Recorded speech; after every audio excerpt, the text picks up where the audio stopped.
Suatu kehormatan dan rasa bangga, kami pengurus K3S Wilayah 4 mengucapkan selamat datang kepada Kepala Dinas Pendidikan dan Kebudayaan Kota Palu, sang motivator, khususnya bagi kami Kepala Sekolah Wilayah 4, Kecamatan Palu Barat, Hulu Jadi. Dengan hormat, Bapak Hardi SPD MPD, di acara pembukaan workshop penyusunan soal AKM berbasis HOTS. Bapak Ibu hadirin yang berbahagia, kita saksikan bersama perjalanan karir terbaik Bapak Kepala Dinas Pendidikan dan Kebudayaan Kota Palu beserta capaian-capaian terbaiknya. Dinas Pendidikan dan Kebudayaan Kota Palu meraih 5 penghargaan dari Kemendikbudristek melalui BPMP Sulawesi Tengah. 1. SPM tertinggi di Sulawesi Tengah tahun 2023. 2. Akun belajar ID tertinggi se-Sulawesi Tengah. 3. Dukungan Pemda terbaik pada sekolah penggerak. 4. Integrasi PAUD ke SD terbaik. Dan yang kelima, komunitas belajar terbanyak dan paling aktif se-Sulawesi Tengah.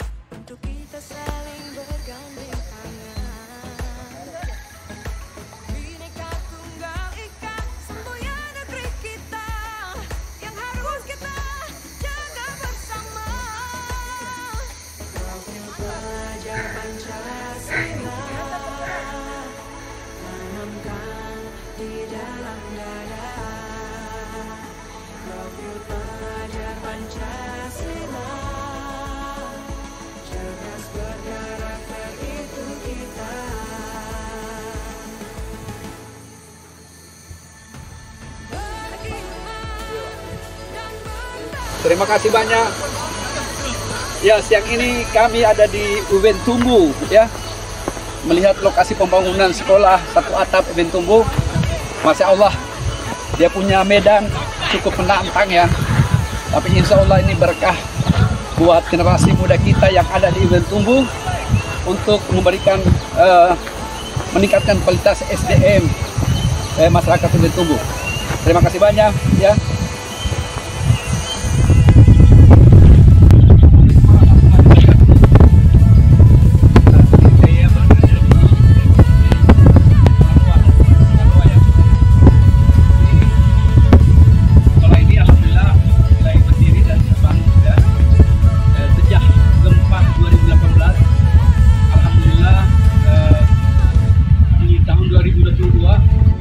Kota Palu melalui PUPR, ya, pemerintah Kota Palu menyediakan lahan untuk pembangunan SD Impres dan SDN Balaroa. Yang kita ketahui bersama bahwa SDN Impres Balaroa dan SDN Balaroa itu terdampak likuifaksi pada saat itu. Posisinya pada saat itu di Balaroa di atas Perumnas. Alhamdulillah tahun 2022 ini SDN Balaroa dan Impres Balaroa sudah selesai dibangun. Ini SDN Balaroa, ya. Ya, terima kasih banyak pemerintah Kota Palu.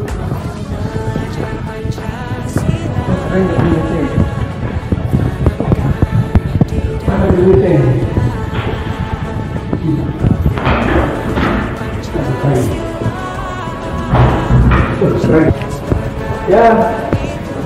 Ini di sana SDN Impres Balaroa. Ini SDN Balaroa ini, Pak. Nah, di bawah sana SDN Impres Balaroa. Karena kita melihat pemandangan ke bawah ini keren sekali, cantik sekali. Jadi kita bisa lihat ke bawah.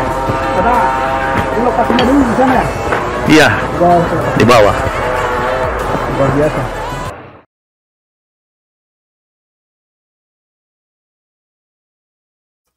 Menyanyikan lagu Indonesia Raya.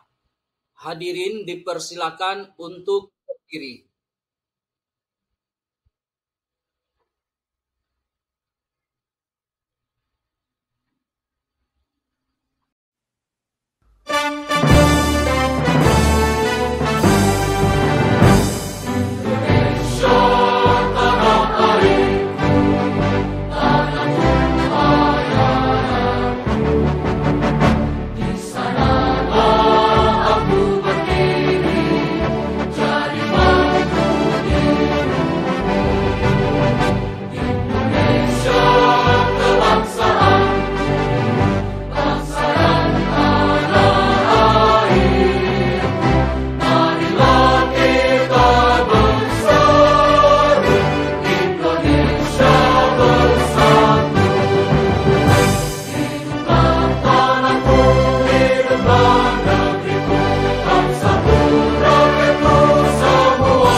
Assalamualaikum warahmatullahi wabarakatuh.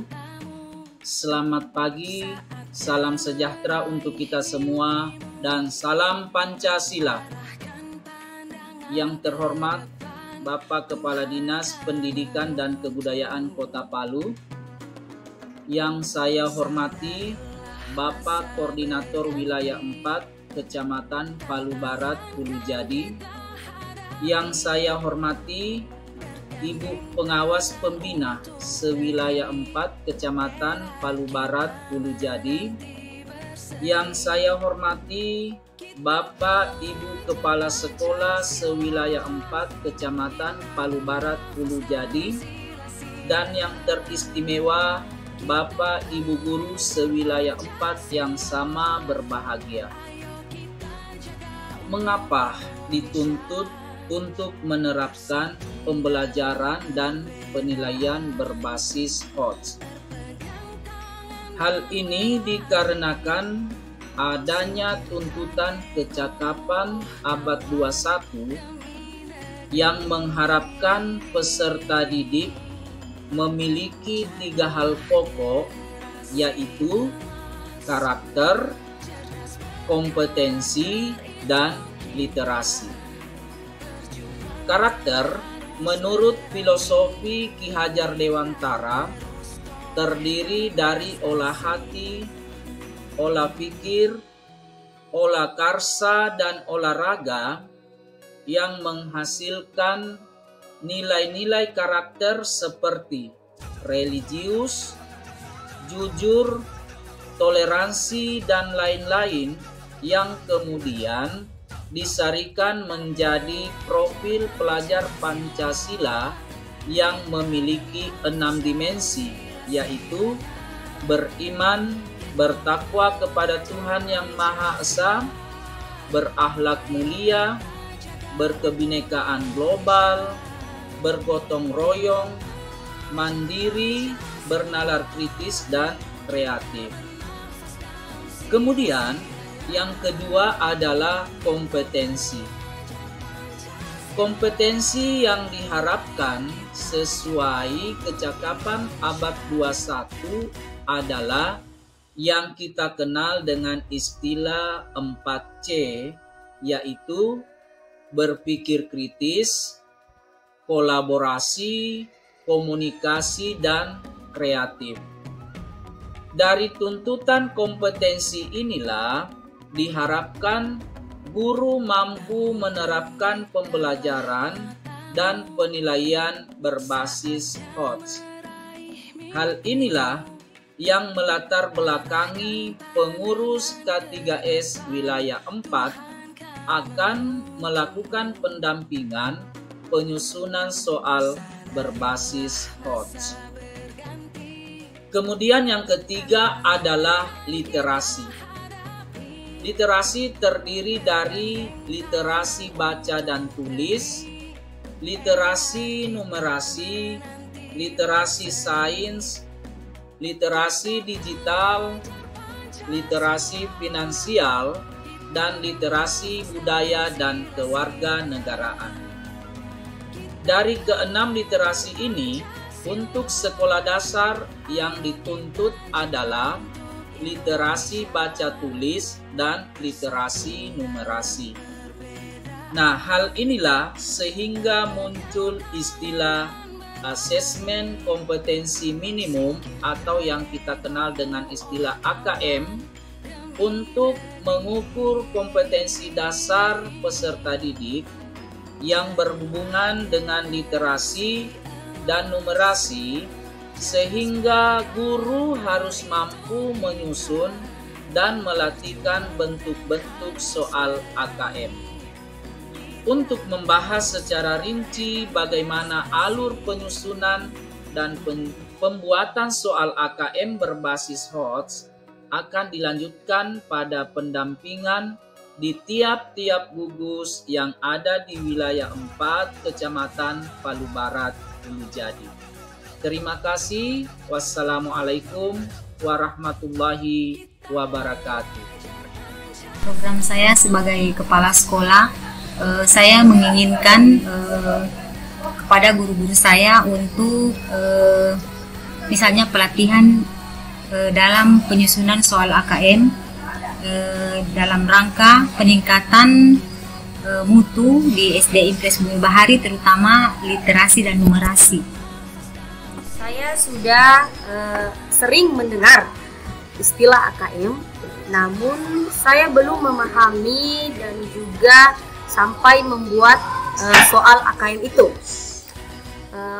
Saya sering membuat soal, namun soal yang saya buat itu saya belum yakin apakah soal itu masuk kategori HOTS atau belum. Jadi saya pribadi sangat membutuhkan pendampingan dalam penyusunan soal AKM berbasis HOTS. Menurut Ibu, apakah penilaian HOTS bisa terjadi tanpa adanya pembelajaran HOTS?